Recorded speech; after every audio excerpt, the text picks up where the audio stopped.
Virginia Tech is riding the wave from a double overtime victory against California. Meanwhile, the Hokies prepare to welcome in a top 25 team in the country in Louisville. And hype surrounds Virginia Tech wrestling as an established star announces his decision to redshirt.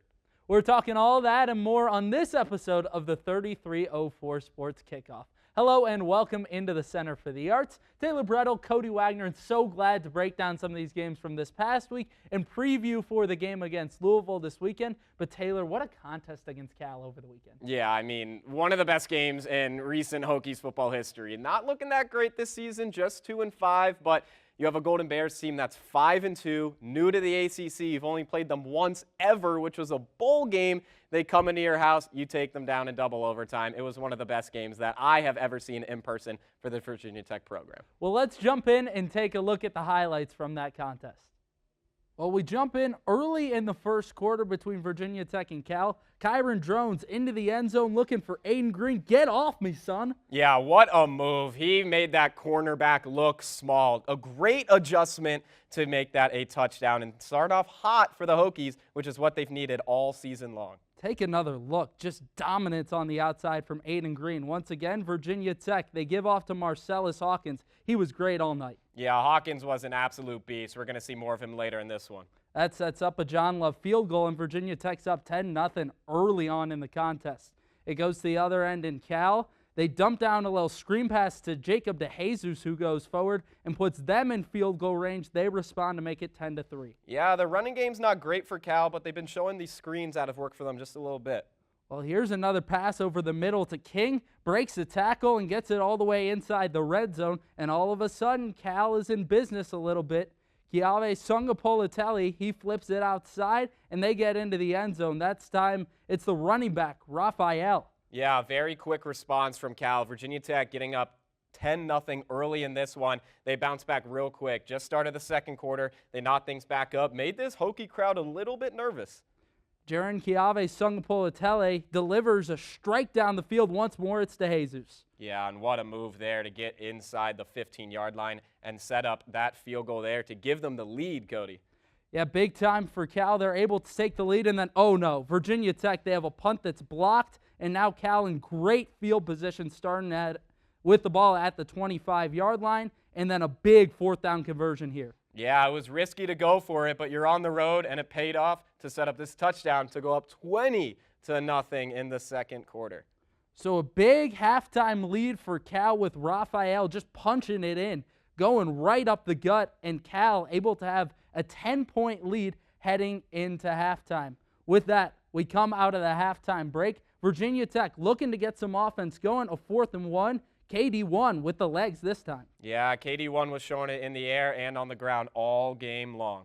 There's a John Love field goal once more. Pretty automatic all game. That makes it 20-13. And here's a big run by Hawkins. Yeah, like I said earlier, Hawkins has been a beast. Look at that hurdle there, just taking the hits for his team. A beautiful play design from Phillip Montgomery. Drones deep down the field. There's Takai Heath, wide open. He walks it into the end zone. Yeah, and Heath has big plays in this game. We're going to see a little more from him in the end game, Cody. That makes the contest tied at 20 apiece, and this one was back and forth the whole way. Once more, Virginia Tech, fourth quarter. They've got the football.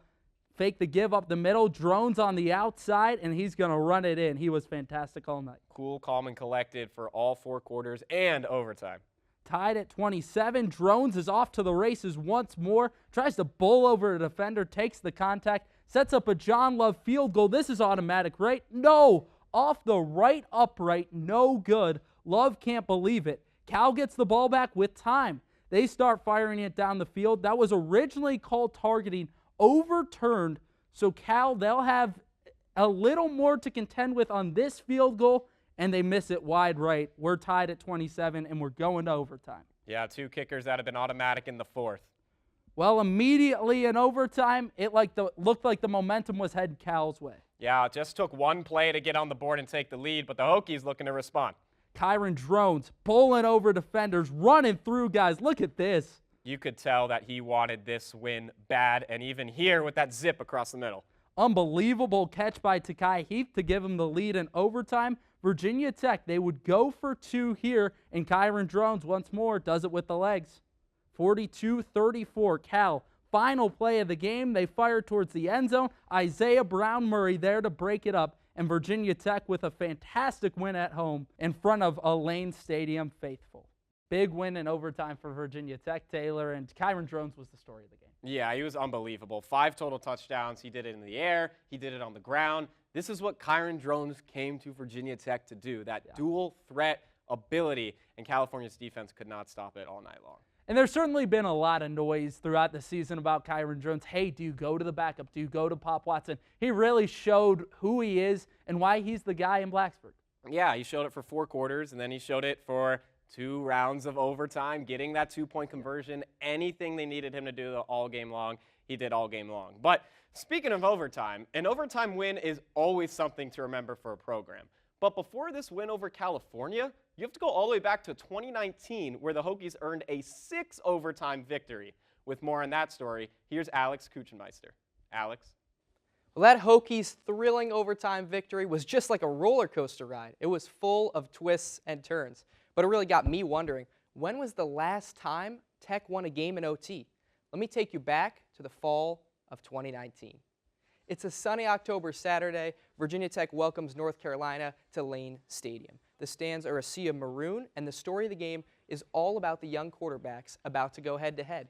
The scene is set, and we're ready to watch Sam Howell and the Tar Heels take on Hendon Hooker and the Hokies.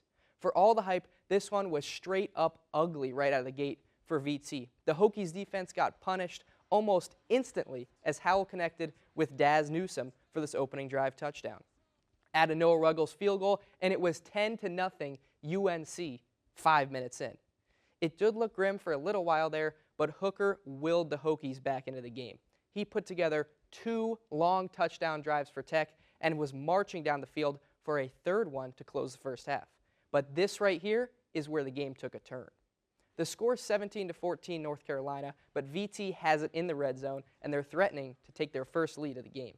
But the drive is abruptly stopped. Hooker has just went down with a leg injury. In comes the backup quarterback, Ryan Willis, and this is a monumental spot.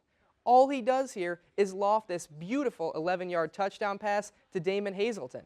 And after that, the Hokies took a 21-17 lead into halftime. For the rest of regulation, the teams traded scores, and at the end of the fourth quarter, it is 31 apiece. In the process, Virginia Tech has actually replaced Willis for the 3rd-string quarterback, Quincy Patterson II. His 53-yard rush touchdown in the final frame is what actually brought us to overtime. Both teams notched field goals in the first OT, which brings us to this critical down in the second one. Howell was absolute dynamite for the Tar Heels all night, and this touchdown of his was to Bo Corrales. It was his 5th passing score of the game, and the Hokies had to answer here to keep the game alive. But with ice in his veins, Patterson delivered on a huge 4th and 3. This was Hazelton with an unreal snag in the end zone to knot the game at 41. Now let's fast forward. We're in the 4th overtime, and both place kickers had a chance to win the game. A little deja vu for this one against Cal we just had in 2025. For North Carolina, Noah Ruggles' kick was blocked, and for VT, Brian Johnson pulled his attempt wide to the right. So on we go, and it's overtime number 1, 2, 3, 4, 5, 6. This game is such a deadlock, we've now shifted to alternating 2-point conversions to determine the winner. UNC goes first, and they fail. And this right here is the opportunity for VT. With a chance to win the game, it's Patterson on the quarterback keeper. His score seals the victory for the Hokies after more than 4 hours of game time. The fans in Blacksburg rejoice, and their team has won the first ever 6-overtime game in ACC history. But let's bring you back now to 2025. The Hokies have done it again, another overtime win, 6 years in the making. Some faces have changed, but what never changes is the energy behind Virginia Tech football. Overtime games may be rare, but the Hokie faithful make sure they always hit different in Blacksburg. Great stuff, Alex. Well, let's look into who Virginia Tech is going to play this weekend in number 16 Louisville. This Cardinals team has been pretty dangerous in the ACC. Yeah, they've certainly been something special. That win over Miami, that was the marquee, right, Taylor? And they got this quarterback, Miller Moss, over there. He's been doing some pretty quality work. Yeah, the transfer from USC, Southern California, not South Carolina. He has been absolutely electric. Louisville started off a little shaky, maybe where the expectations are, which I know sounds a little odd to say for a team that's 7-1, but they weren't winning how they wanted to. And now they've been truly dominating. You talk about that 24-21 win over Miami, who was number 2 at the time. They get a comfortable win against Boston College, 38-24. And now they're looking to beat the Hokies in Lane Stadium, which is a tough task to do. Yeah, and I think the key thing for their signal caller and Miller Moss is just finding his confidence, right? Over at USC, he kind of had to deal with a lot of pressure coming in right after they had Caleb Williams over there, and now he's kind of found his place a little bit. Yeah, he's looking to just continue to find his place, and the ACC is pretty open, especially you get that win over Miami, you got that tiebreaker. That's huge. You got to look at other teams like Georgia Tech and what you can do there, but for the Hokies' sake, I mean, the last time Louisville played Virginia Tech, they dominated 34-3, but historically, the Cardinals have never won inside Lane Stadium, so you can look at each end of the spectrum in that, and this could maybe be a toss-up game, even though the Cardinals should have it comfortably, but you just never know in ACC football. Yeah, and it's very limited all-time meetings between these two teams, right, Taylor? We haven't seen a ton between these two in particular, and they faced only in one bowl game amongst those 9 games, Taylor. Yeah, and you know, that bowl game is pretty historic for Virginia Tech. It's the stuff that you like to look back on, right? But we got to focus on the now. We got to focus on what's the next step for the Hokies. Could they maybe reach 6 wins? Can't get ahead of ourselves. You got to focus one step at a time. Well, for more on the history between these two programs, here's our very own Caleb Ogden. Hokie fans, are you ready for a football season comeback or what? After that amazing overtime win against Cal, the Hokies are fired up and looking to carry that momentum into this weekend's showdown against the Louisville Cardinals at Lane Stadium. But you can bet we're in for a tense matchup as the Cardinals come in riding a 2-game win streak with victories over Boston College and the University of Miami, boosting them to 16 in ACC ranking. The Cardinals are looking strong in their defense and rank 15th with a 52.4% stop rate. Speaking of comebacks, the Hokies are long overdue. Almost exactly 2 years ago today, they suffered a painful 34-3 loss from the Cardinals. That game ended more than a decade of dominance over the Cardinals, with our last defeat dating back to the 90s. The Hokies started off the game strong with a 7-0 lead in the first quarter, and neither team scored again until the third quarter. The Hokies were ahead 17-6 in the last quarter, but they gave up 2 touchdowns in the last 10 minutes of the game. Sounds a little too familiar for my taste. The Hokies have had 2 years to let that loss sink in, but fortunately for Tech fans, the Cardinals have never managed to beat them at Lane Stadium. And even more, the Hokies haven't just won every home game, they've dominated, with each victory coming by more than 20 points. It has been over 30 years since the Cardinals last set foot in Lane Stadium, and I know Hokie fans are more than ready to show them the exit lights once again and protect our undefeated home record. Will the Hokies be ready to keep this tradition alive and spark this season's comeback? Or will this be the year, after 46 years of matchups, that the Cardinals finally claim a win on our turf? Come out this Saturday at Lane Stadium and see history unfold for yourself. Quality work, Kayla. Well, let's talk a little bit about men's basketball as we start to feel the cold a little bit in Blacksburg. It's starting to get chilly. Hey, men's basketball, they had a scrimmage the other day against Duquesne. Didn't go how they wanted, lost 83-81. But you did get a look into the team a little bit. Yeah, and there's scrimmages for a reason. You bring in some new guys, you have some returners. They've only played against each other in practices. They haven't played against real competition. So, scrimmage, maybe it makes you worry a little bit that they got a loss right away, but just a 2-point loss. They did lead by 9 points with 5 minutes left, so those are some coaching things that you're just going to have to work on and figure out what your late game lineup has to be. But again, this is why you have these scrimmages. But it's just nice to see them back in Castle, the team on the court, and, it could be a big year for the Hokies. There's a lot of big off-season talk, so take it with a grain of salt. Yeah, exactly. There was a lot of hype coming into this season for Virginia Tech, and they got one of the top international students and players in Neo Abdallas. That was a big story coming into this season. What did you see in the first game? Yeah, Neo, he got the rock a lot. Let's just say that. He just shot 4 of 13 from the field, only 1 for 8 beyond the arc, but he still attacked the rim even though 8 of his shot attempts were beyond the arc. He got 4 trips to the line, only made 2 of those, but he's going to be a monster on defense as well, blocking some shots. And, you see the duo of him, and you see him merge with like Toby Luwal, who had a great game. He had 20 points. Ben Hammond had 22. Maybe you see a little bit of a trio that could be coming to Virginia Tech men's basketball, but it's going to take him a little bit too. I mean, he's coming to a whole different country, playing at the university level, and he's going to face a lot of teams that he's maybe never heard of or definitely never faced in his life before. So it's a lot of new. That's a big thing about this program, but it's some really exciting stuff for the 5-star. Yeah, and when Mike Young talked about him preseason, he really talked a ton about Neo kind of needing to be that takeover factor, that X factor. I think that he struggled to sort of do that in the first game quite as much as Mike Young would have wanted, of course, in the scrimmage the first time we get to see the team play.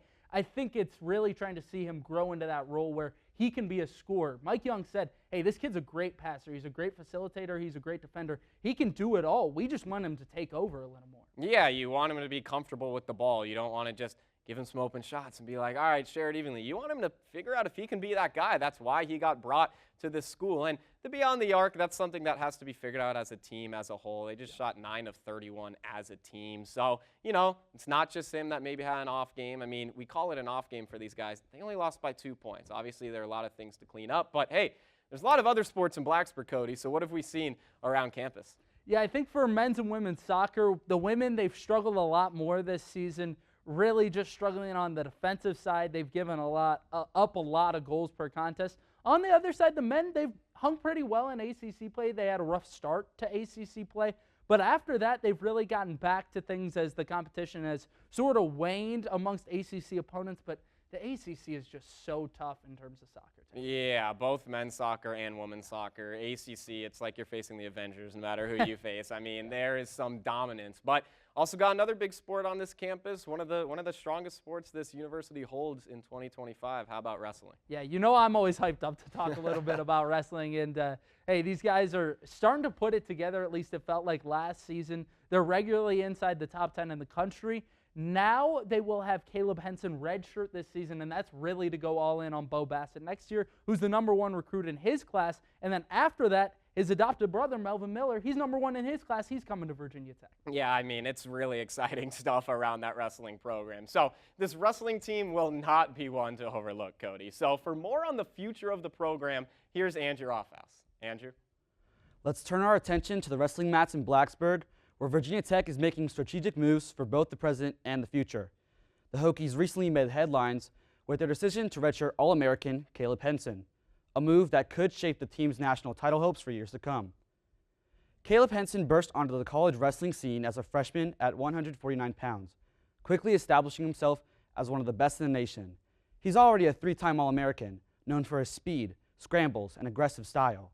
But this season, head coach Tony Roby and the Hokies are hitting pause, choosing to redshirt Henson and give him a year off competition. At first, this might surprise some fans, considering Henson's impressive 79-8 record. However, the decision makes a lot of sense strategically. By redshirting him, Virginia Tech holds on to an extra year of eligibility, setting themselves up for a stronger lineup in the future, especially with a wave of talented newcomers ready to join the program. That includes one name wrestling fans everywhere know, Bo Bassett. The undefeated Pennsylvania standout is set to join the Hokies next year. Bassett has been one of the most hyped recruits in the country, known for his high pace and technical dominance. His arrival could coincide perfectly with Henson's return to the lineup. Think about it. Bassett could anchor the lower weights, while Henson, a veteran by then, leads the middle of the lineup. That combination gives Virginia Tech a balanced, championship-caliber core. It's a long-term play by Coach Roby. Protect Henson's eligibility, yet younger wrestlers develop the season and bring back an even stronger, deeper squad when Bassett steps on campus. With Henson training behind the scenes and Bassett on the way, the Hokies are clearly building for long-term success for several years to come. It's a calculated move that could pay off big when the NCAA championships roll around in the near future. So while fans won't see Caleb Henson on the mat this season, his redshirt year might just be the key to unlocking Virginia Tech's next run at a national wrestling title, especially with Bo Bassett ready to carry the torch into the next era of Hokie dominance.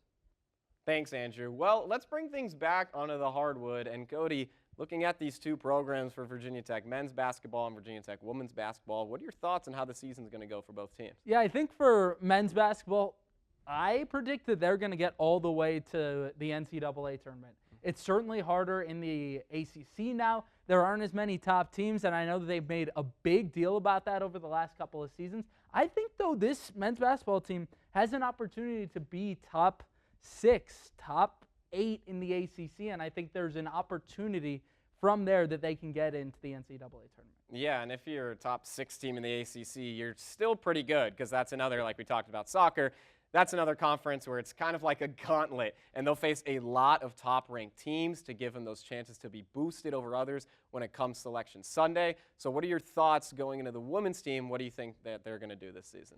Yeah, I think for the women, it's a lot different. I think their ceiling sort of now, you just heard the injury news. If you didn't yesterday, Megan Duffy announcing that Kate Sears will be out for the season, just recently undergoing season-ending surgery. So that's a big hit for Virginia Tech women's basketball, right? But I still think the ceiling for them is that they are a last 4 team into the NCAA tournament. I think this is a team that got a good base last year, and it's a head coach, Megan Duffy. She just knows how to win. Yeah, I mean, Megan Duffy comes over from Marquette, where she made many NCAA tournaments, so she brings that experience. Obviously, she had a very fresh, very torn apart, you can almost call it, Virginia Tech team that you had to build up. But you saw that confidence grow as the year went on, and now you're adding to it. It could be a sneaky good year for the Lady Hokies. No doubt about it. And let's take our final look at Virginia Tech versus Louisville this weekend. Who do you got, partner? This is a tough one. I think I just based on how hot they've been and the win against Miami on national television, I think you got to go the Cardinals. But with the Hokies getting that win over Cal, scoring 42 points in that one, it makes you a little weary who to pick. Maybe if they got a loss there, I'd be more comfortable with my take. But Cardinals have never won inside Lane Stadium. History is meant to be broken. I think I'm going to go Louisville, but it could be close. You never know. Well, Virginia Tech, they got one of the best home crowds, home fan bases in the country. Virginia Tech, they're 3-2 under Phil Montgomery. I think they're a dangerous team, and I think they get it done on Saturday against the Louisville Cardinals. Well, that does it for us for now. For our reporters, Alex Kuchenmeister, Kayla Bogdan, and Andrew Offhouse, my partner, Taylor Bretl, I'm Cody Wagner, saying so long, and we'll talk to you soon.